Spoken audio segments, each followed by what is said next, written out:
Do you know how to make and receive phone calls in English? Now, talking on the phone is a bit trickier than talking face to face, so today I've got some useful expressions that native speakers use on the phone. Let's get cracking. Alright mate, I'm Dan and I'm here to help you stop being an English student and start being an English speaker. Today's video is all about talking on the phone. Now imagine this situation. Let's imagine for some reason you need to call a company and speak to a specific person. Let's say Steve. You want to talk to Steve, so what you're going to do is you're going to pick up your phone, dial that company's number and try and speak to him, right? Now the first person you speak to in this case, it's probably not going to be Steve, is it? It's probably going to be some kind of receptionist. And the first thing they're going to want to know from you is, what do you actually want? Now, they're not going to say that on the phone. Can you imagine? Good morning, big company. What do you want? It'd be so weird. They're much more likely to use a polite expression to get the same information. They're going to ask you something like, how can I help you today? Like this. Good morning, big company. How can I help you today? Sounds better, doesn't it? Now, when this happens, we need to tell the receptionist what we want. Now, in our case, we want to speak to Steve, right? But we can't just be like, yeah, get Steve. I want to talk to Steve. It's too much. In this case, we're much more likely to use a really polite expression. So we could say something like, I'd like to speak to Steve, please. Like this. Yes, good morning. I'd like to speak to Steve, please. Now, what happens next is the receptionist actually needs to check if Steve is available. So they always do the same thing. They ask you to wait on the phone. Now, they're not going to say, okay, just wait. It's too rude. They're going to say, would you mind holding? What they mean is, please wait on the phone while they check what's going on. And they press the call pause button, the hold button, and then this happens.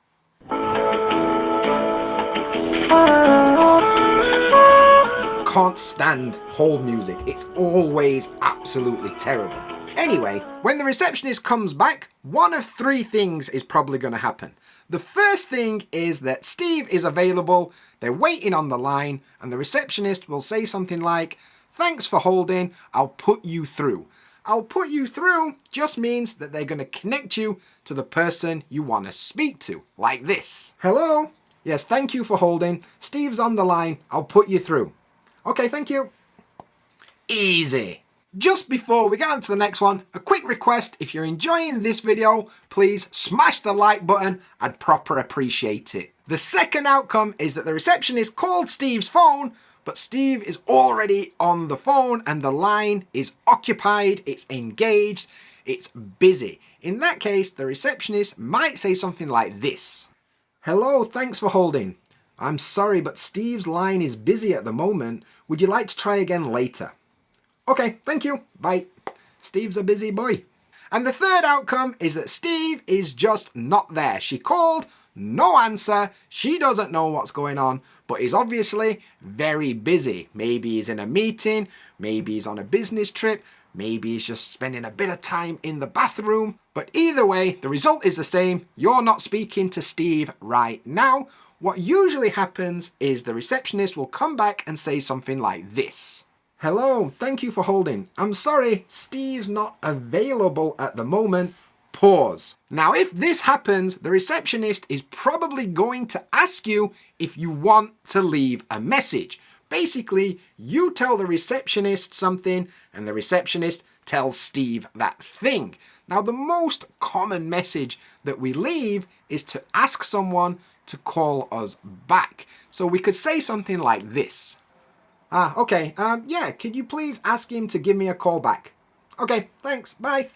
Seriously, this is the most common message that anyone ever leaves in this situation. Now at this point, the receptionist is probably going to ask you for some information. They're going to want to know things like your name and maybe the spelling of your name. So they might ask something like, can you just confirm the spelling of your name, please? They may also want to know your phone number, you know, pretty important if you want them to call you back. In which case they might say something like, what's the best number to contact you on? Just tell them the phone number. And finally, they may want to know when is good for you to receive that call back. They may ask something like, when is best for you? Or when are you available? Just tell them the time and the date that you want to hear back from them. Now that's probably going to be enough to get you through most telephone calls in English, but everything so far has been proper formal English. Now I want to leave you with one bonus expression that we use in the UK when we're talking about phone calls, and we say, I'll give you a bell. And you might be thinking, what has a bell got to do with phone calls? Well, in the UK, to give someone a bell has nothing to do with, giving a bell to a person.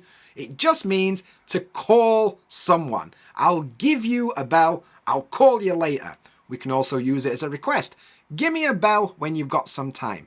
Call me when you're available. You'll hear this all the time in the UK, so don't be surprised if somebody's talking about bells when they actually mean phone calls. So now you can use all of these expressions to sound fluent on the phone. But what about when you're not on the phone? In that case, you might want to check out this video over here for some more useful expressions that can help you out in daily life.